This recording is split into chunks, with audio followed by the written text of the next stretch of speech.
విశాఖపట్నం సముద్ర తీరంలోని RK beach వేదికగా 11వ అంతర్జాతీయ యోగా దినోత్సవం ఎంతో ఉత్సాహంగా నిర్వహించబడింది.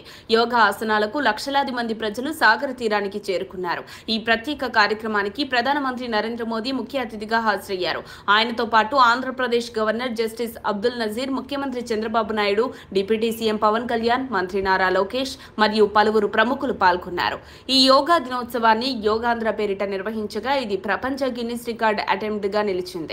ఆర్కే బీచ్ నుంచి భీమిలి వరకు సుమారు 28 కిలోమీటర్ల విస్తీర్ణంలో సుమారు 5 లక్షల మంది యోగాసనాలు చేశారు.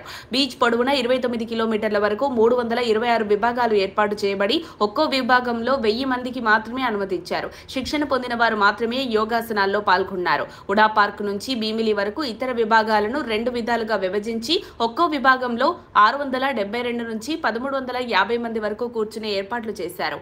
ఈ సందర్భంగా ప్రధాని మోదీ అంతర్జాతీయ యోగా దినోత్సవ శుభాకాంక్షలు తెలిపారు. యోగా ప్రపంచాన్ని ఏకతాటిపైకి తీసుకొచ్చిందని, ప్రస్తుతం 175కు పైగా దేశాల్లో యోగా సాధన జరగడం గర్వకారణమని చెప్పారు. యోగా వల్ల కోట్లాది మంది జీవితాలలో మార్పు వచ్చిందని వివరించారు.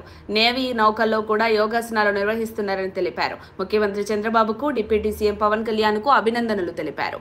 ముఖ్యమంత్రి చంద్రబాబు నాయుడు మాట్లాడుతూ యోగా శారీరక, మానసిక ఆరోగ్యాన్ని ఎంతో మేలు చేస్తుందని చెప్పారు.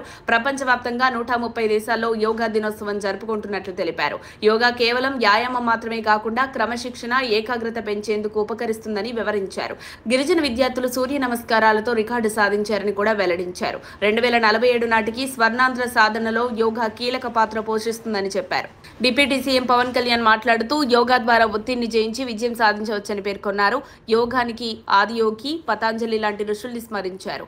ఋగ్వేదం కాలం నుంచే యోగాకు ప్రాధాన్యత ఉందని చెప్పారు. అంతర్జాతీయ యోగా దినోత్సవం భారతదేశానికి గర్వకారణమన్నారు. ఈ విశిష్ట కార్యక్రమం అంతర్జాతీయంగా భారతదేశాన్ని మరోసారి యోగా గమనంలో ముందంజలో నిలబెట్టింది. మరిన్ని అప్డేట్స్ కోసం మా కాయ్ టీవీని సబ్స్క్రైబ్ చేసుకోండి.